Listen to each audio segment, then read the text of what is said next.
Daí entra isso sim, como você falou, 77. 77, daí já é outro mundo, né? 77. Eu fiquei muito emocionado quando eu li no livro. É que o Corinthians virou time da moda. Mais ou menos como a Portuguesa foi time da moda uns 20 anos atrás, o São Caetano foi time da moda. Então o Corinthians virou aquele time que todo mundo torcia. A Globo, como nós não éramos campeões há muito tempo, a Globo ela fez um campeonato só com um time chamado Corinthians. E a propaganda da Globo era: Corinthians vai ser campeão, a Globo garante. Caramba! Então foi feito um campeonato só com um time chamado Corinthians. E daí a gente foi vindo. O campeonato foi indo, bem Corinthians, né? Nós estamos sempre bem Corinthians, né? Ontem jogamos com o Liverpool. Ontem jogamos com o time lá dos Beatles lá, e pô, com as crianças. A gente falou, verdade. pô, vai jogar com criança, né? Pô, não podia ter falado ontem, porque o programa é gravado. Pode, né? Mas não tem problema. Mas daí, pô, jogamos lá com o pessoal dos Beatles lá, ganhamos 3-0 com as crianças, jogando muito. O time jogou muito. Mas daí, o que aconteceu naquele ano? Então, esse jeitão de Corinthians mesmo, nós estávamos meio capengando e levando a vida, e tivemos um jogo em Jaú. Esse jogo em Jaú, estamos lá, eu lembro até hoje também, fizemos uma caravana. Eu acho que nós fomos, talvez, entre Gaviões e Camisa 12, nós fomos acho que uns 20 ônibus, alguma coisa assim, naquele jogo. Só que nós chegamos antes do pessoal local. E o pessoal, normalmente o anfitrião, quer que a torcida fique atrás do gol. Mas nós chegamos antes da torcida deles. Então nós ficamos no meio do campo. E daí a gente também descobriu onde eles guardavam os bambus, que tinha meio um focinho, e tinha os bambus da bandeira deles. Já estava lá, não tinha dono, não tinha ninguém para reclamar, a gente pegou emprestado. A gente pegou emprestado os bambus dos caras. Eles chegaram e não gostaram do que viram. Eles não tinham os maços do bambus, não tinham não sei o quê. E daí a coisa começou a ficar meio complicada, porque eles estavam em obras. Então nós ficamos no centro do campo. Você estava nesse jogo, Wagner? Esse eu não fui. Mas ele estava no meio do campo, Gaviões e Camisa 12 juntos, Gaviões estava... Vamos supor que o campo era aqui, né? Gaviões estava aqui, Camisa 12, como era a mesma posição do Pacaembu, né? Gaviões ficava desse lado, Camisa 12 do outro. E daí, e no meio tinha até a Coração Corintiano que ficava entre Gaviões e Camisa 12. Daí os caras chegaram, eles ficaram no final, perto do gol. Daí começou aquela história de pedra para tudo quanto é lado. E eu lá com a minha bandeira, com essa mesma bandeira que a gente estava falando, eu lá meio que me protegi, que não era briga física, era pedra mesmo. Porque estava meio longe, então... Estava bem longe, era pedra. Eu estou lá, de repente eu vi que a pedra ia pegar uma menina da Camisa 12.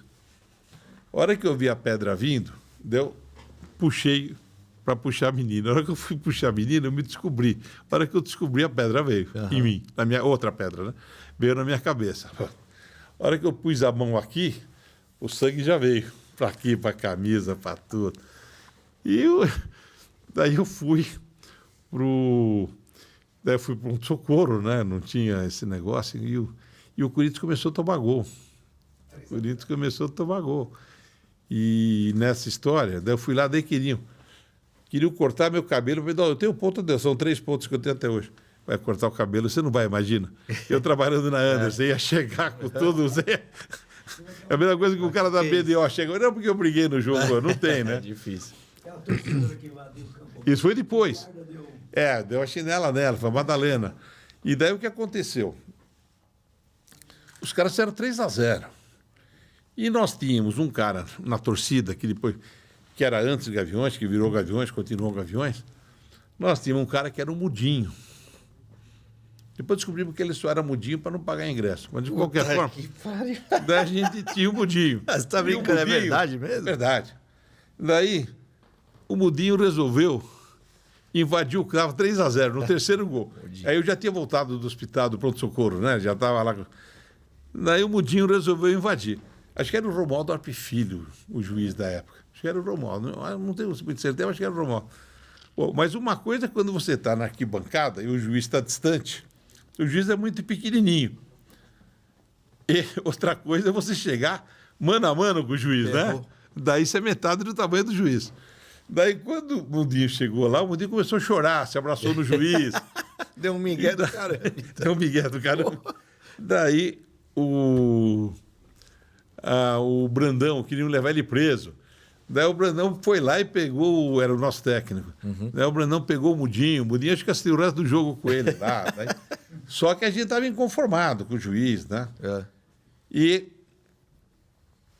do lado passava na arquibancada, passava cano de água. E do lado dos Gaviões, o pessoal começou a mexer com aquele. De repente, só tinha mangueira com água indo para tudo quanto é lado, que isso foi do lado dos Gaviões, não da camisa 2. E daí foi aquela discussão, vem polícia, aquele negócio, daí a Madalena invade o campo. A hora que a Madalena invadiu, os guardas também não sabiam o que fazer com a gente, né? A hora que a Madalena foi, o guarda deu uma rasteira nela. E daí foi a história. Então isso foi, aí nós perdemos 3-0. Muita história desse jogo. Mas teve outro jogo no outro dia, no final de semana, contra o Botafogo, ganhamos de 1-0. Esse jogo, que os 50 mil caras dentro do Pacaembu e mais uns 10 ou 15 fora. Então a torcida abraçou, quer dizer, nós já estávamos vindo, toda a história de Corinthians, perdemos de 3-0. O outro jogo tinha 50 mil dentro e uns 10, 15 mil fora. E aí ganhamos de 1-0. E daí foi entrando dentro do crescendo e daí foi vindo até o final. Porque daí eu falei, tinha a Globo que fazia propaganda, tinha isso tudo. E daí nós chegamos na final. Quando chegou a final, nós tivemos o primeiro jogo. E a Ponte Preta com um puta time. Sempre assim, né? Os outros com um time melhor que o nosso, né? Que de verdade nós tivemos time bom, na minha visão. Na minha visão, acho que foi 14-16, era um bom time. Depois nós tivemos 27, 28, 29. Depois acho que 36, 37, 38. Depois nós tivemos 51, 52, 54. Daí acho que foi 82, 83, talvez. 98, 99, 2000. E agora esses últimos que a gente teve aí, que foram campeões. Então o Corinthians nunca vai ter os puta time. O Corinthians chegava e ganhava com a força da torcida. Torcida, na raça e... Quando eu falo a torcida 12º jogador, é 12º jogador. E nós somos 35 milhões de iguais, gente. O cara fala que não somos diferentes porra nenhuma. Quer dizer, é tudo igualzinho. E daí nós fomos seguindo. Aí chegou o primeiro jogo. O gol de nariz do Palhinha, bem Corinthians, né? A bola bateu no nariz do Palhinha, é gol. Daí o segundo jogo, que era um domingo, com empate nós seríamos campeões. Mais de 150 mil camaradas no Morumbi. Lotado. E nós fizemos 1-0. E aí foi aquela alegria. Com empate nós éramos campeões. Mais de 150 mil. E de repente, perdemos o jogo de 2-1. Então, quando todo mundo imaginava que nós seríamos campeões naquele domingo, eles viraram o jogo. O jogo foi para quinta, dia 13 de outubro de 77. Daí agora, nós já tínhamos perdido 74, que era um jogo para não ter perdido. Daí nós fomos 77. No dia 12, a sala do presidente, ela era dentro do ginásio, onde hoje é o restaurante, era a sala do presidente. Pouca gente sabe disso. Mas nós fizemos no Parque São Jorge, nós fizemos uma reunião na sala do Vicente Mateus, sem o Vicente Mateus. Sem ele? Sem ele, todos líderes de torcida organizada.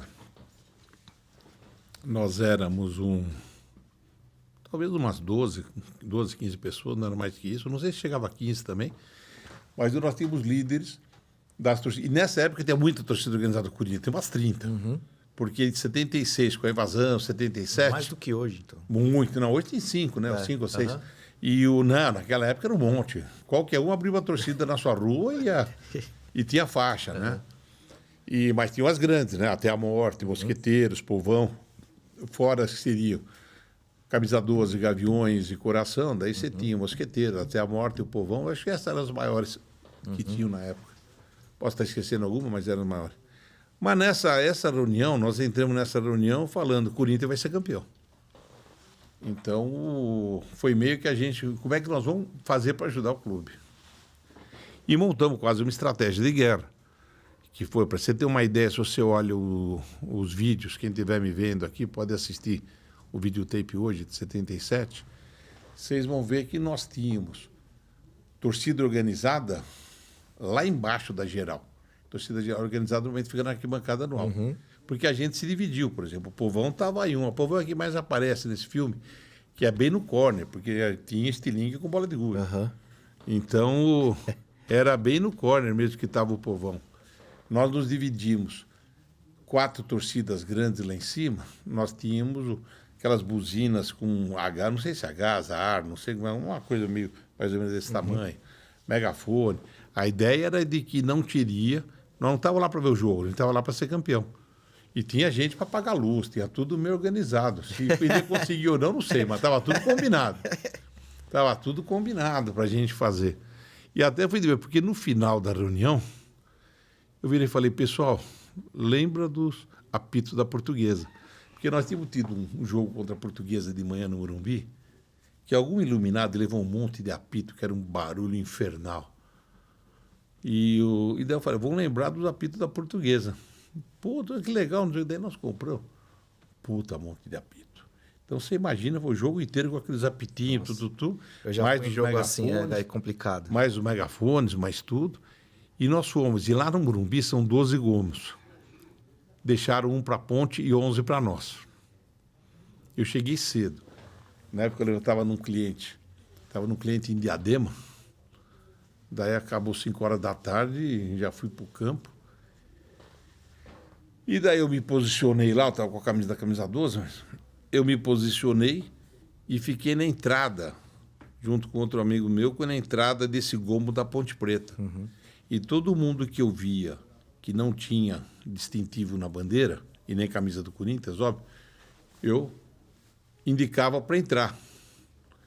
E nessa divisão, os guardas ficavam, obviamente, era de corda, né? Tinha uma divisão de corda, e os guardas ficavam olhando para a torcida do Corinthians, não ficavam olhando para o meio da Ponte Preta, né?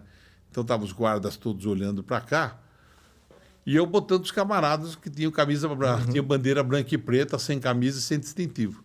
Quando tinha uns 100 camaradas lá dentro, mais ou menos, daí eu entrei. Daí eu entrei com uns 2 ou 3 que estavam comigo lá fora, daí a gente começou a gritar Corinthians, Corinthians, daí os guardas estavam olhando para cá, eles voltaram para ver o que estava acontecendo nas costas dele. Daí o povo invadiu, né? Então, nesse jogo, nessa quinta-feira, a Ponte Preta não teve espaço nenhum, porque nós ficamos com os 12 gomos. Dali não teve jeito. Daí não teve jeito, porque a hora que os guardas viraram, daí fechou. Mas é a história de Corinthians, o resto foi Isso é maravilhoso. o gol do Basílio, daí tudo que a gente planejou. Lógico, tiveram os apitos, tiveram esse negócio todo. Na época usava rojão também, né?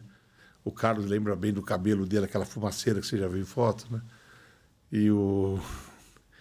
E com isso foi, mas toda aquela estratégia montada, olha, se tiver até tal minuto, não sei o quê. Sim. Daí veio o gol do Basílio, o resto foi o que foi, né? E aí essa foi, felicidade. aí deu para ir pro jogo até o final, né? É isso aí.